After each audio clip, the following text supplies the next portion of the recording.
Okay, tell us about this intake here. So What do we got? this is a Street Warrior dual plane intake for a small block Chevy. I had this on my car for about 3 years. This intake is a really good intake, but for the application and the camshaft and the compression, it really wasn't good. In other words, So is it stock? that's stock. This had a divider in it. As you can see, the divider is cut down here, and then we notched it. That helped tremendously. And I'm running a Quadrajet. That's, some people hate them, some people love them. I knew somebody who can really work them up, and so I got a heavy modified Quadrajet on here. So I got a adapter for that, but I wanted to try a 2-inch open hole spacer, and let me tell you, that made a world of difference. Not only that, just in the tuning wise, like my air fuel ratio was 16 17s. You could put as much jet in that thing as you wanted, and it didn't matter. That open spacer took care of that. This intake was good for 5,500 stock. When I put that 2-inch spacer on there, I went from like 62 red line all the way up to about 73, and the peak torque was right around 4,300. But I just took this off and I went to a Victor Jr. intake. So then why did you change? I changed because I wanted more top end. This is more for streetable. I want more top end. So that's why I went with the Victor Jr. And the same thing, I had a adapter plate for my Quadrajet, and the tuning was it was ridiculous. I mean, it was 18s, 20s lean, full throttle. I put that 2-inch spacer in there. We had it up. We had to jump the numbers up, I think 6 numbers in the front, and we had to change the metering rods.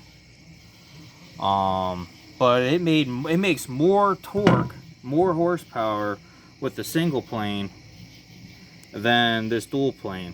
But I would recommend this intake for anybody that has like anything under 550 lift and somewhere around like a 240 duration. This intake, I'll tell you what, it will blow your mind away. And at the time, this was 151 bucks. Right now, I think you can get it for like 300, which is crazy because that was just 3 years ago. But So this is more for like street applications, yeah, stock type of stuff, yeah, not race car stuff. No, I mean on my car, it pulled like a freight train. But then again, we manipulated it. But we're manipulating the single plane too. But like I said, I don't have a stock motor. I got aluminum heads. I'm over 11-1. My camshaft is a different cut, a different grind. It's way different than what most people have on the street.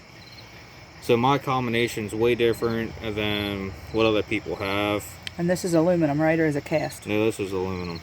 Okay. What's the difference? Cast? Yeah, versus aluminum. Well, cast is freaking crazy heavy. I mean, this thing weighs probably like 20 pounds. Cast could weigh 35 or more, and they don't flow as good.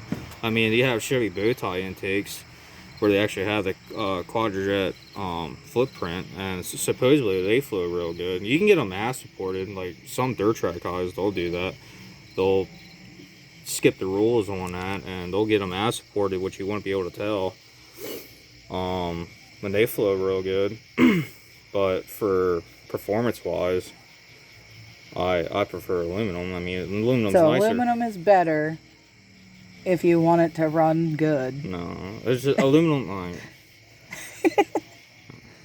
Cast is heavier. Yeah, and doesn't flow as good. My aluminum heads are probably 30 pounds lighter than a cast head. A cast head weighs like 60 pounds. My aluminum heads weigh 20. Jeez.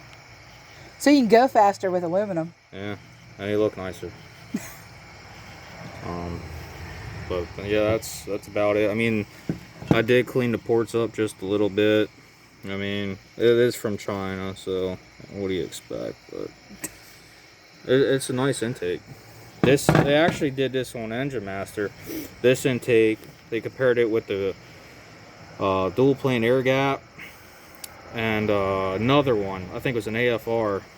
And if you look at the way this is constructed, this is actually kicked out more. So this gives you more Space. yeah. But then the rest. Oh, it's like a little hole in there. Yeah, well, it's kicked out. So it gives you like a little reservoir for flow. So it's got like a little reservoir to the side, but I just noticed that this side is deeper than this side. So what's that all about? That's because it's a dual plane. So each bank, when you have this divider, is supposed to feed one side. You cut that divider, it's supposed to make it bigger. Basically, if you do that, and you're kind of manipulating this to think that it's a single plane.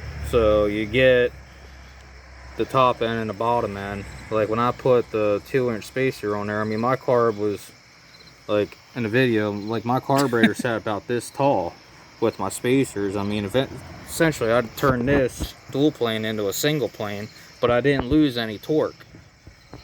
Nice. The more you know. And if you guys want to learn more, ask us questions in the comments, and remember to like, share, and subscribe to our videos.